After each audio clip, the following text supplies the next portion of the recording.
ঢাকা সিলেট মহাসড়ক সংস্কার সহ যোগাযোগ ব্যবস্থা দ্রুত প্রতিকারের দাবিতে ১ ঘণ্টা ধর্মঘট চলছে সিলেট মহানগরে।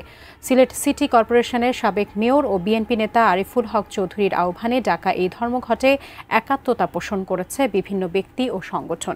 বিস্তারিত জানাতে সিলেট মহানগরীর বন্দরবাজার এলাকা থেকে সরাসরি যুক্ত হচ্ছেন প্রতিনিধি কামরুল ইসলাম মাহি। মাহি, ধর্মঘটের বিষয়ে আপনার কাছ থেকে জানতে চাই, আপনি যে জায়গাটিতে আছেন কি অবস্থা দেখতে পাচ্ছেন? মহারাজ আছেন, রামকৃষ্ণ মিশনের মহারাজি আছেন। মারহাবা মারহাবা মারহাবা সবাই।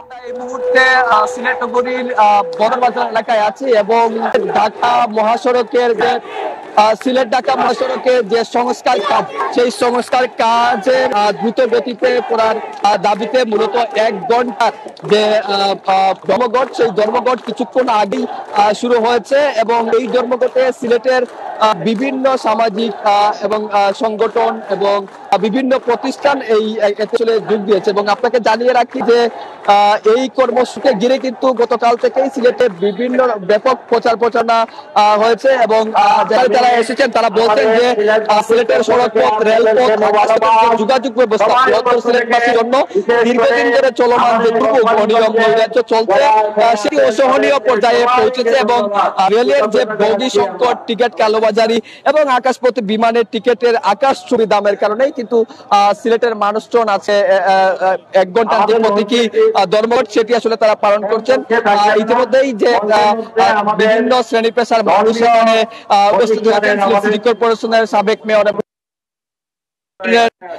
নেতৃবৃন্দরা বক্তব্য রেখেছেন। এবং যদি আপনাকে জানিয়ে রাখি যে সিলেটবাসীকে আসলে এই জিম্মি দশা থেকে মুক্ত করতে বর্তমান অন্তর্বর্তীকালীন সরকারেরও কার্যকর পদক্ষেপ নেই, এমনটি কিন্তু এখানে যারা এসেছেন তারা বলছেন। এবং তারা বলছেন যে দ্রুত এটি আসলে সমাধান করা দরকার, কারণ সিলেট ঢাকা মহাসড়কে এখন আগে যেটিতে ৫ থেকে ৬ ঘন্টায় আসলে যাতায়াত করা যেত, এখন সেটি প্রায় ২০ ঘন্টা ২৪ ঘন্টা একদিনও হয়ে যায়। এবং আরিফুল হক চৌধুরী একটু আগেই তার বক্তব্য বলছিলেন যে অন্তর্বর্তী সরকারের প্রধান উপদেষ্টা তাকে সড়ক পথে আসলে সিলেটে আসলে সিলেট ঢাকা মহাসড়কের যে দুর্ভোগ আসলে সেটি অনেকটাই বোঝা যাবে এবং সরকারের নিজ চোখে আসলে এটা দেখা আসলে দরকার। এবং গত কয়েকদিন আগে সড়ক এবং যোগাযোগ যে উপদেষ্টা ফাইজুল কবির খান, তিনিও আসলে সিলেট ঢাকা মহাসড়ক পরিদর্শনে এসে প্রচন্ড জ্যামের মধ্যে প্রায় ২ থেকে ৩ ঘন্টা আসলে আটকে ছিলেন।